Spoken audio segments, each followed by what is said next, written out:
আসসালামু আলাইকুম রহমতুল্লাহ বারাকাতুহ। প্রিয় দর্শক ভাই বোন এবং বন্ধুগণ, আমি তায়েফের জমিন থেকে মোহাম্মদ নাসির উদ্দিন হেলালি। যারা দেখছেন আবার এবং যারা দেখবেন, আপনাদের সকলকে স্বাগত জানাচ্ছি। বিশ্বনবী রহমতুল্লাহ আলামিন হযরত মুহাম্মদ রাসূলুল্লাহ সাল্লাল্লাহু আলাইহি ওয়াসাল্লাম দ্বীনের দাওয়াতি কাজ করার জন্য যখন তায়েফ এসেছিলেন, তখন তিনি আহত হয়েছিলেন জালিমদের হাতে, কাফের মুশরিকদের হাতে।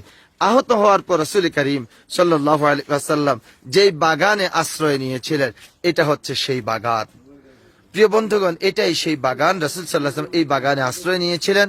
এই বাগানটা হলো সায়বা এবং উতবা, তাদের দুই ভাইয়ের। তো তাদের একজন কর্মচারী ছিল, তার নাম ছিল আদ্দাস। রাসূল করিম সাল্লাল্লাহু আলাইহি ওয়াসাল্লামকে আদ্দাস আঙ্গুরের জুস করে খাওয়াইছিলেন।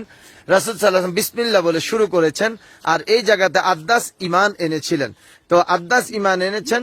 রাসূল সাল্লাল্লাহু আলাইহি ওয়াসাল্লামের স্মৃতিও বিজড়িত জায়গাটা এখানে আপনারা একটু দেখতে পাচ্ছেন। ওই যে দুইটা মাইক দেখা যায়, ছোট্ট করে একটা মসজিদ এখানে নির্মাণ করে রেখেছে, এটা হচ্ছে মসজিদে আদ্দাস।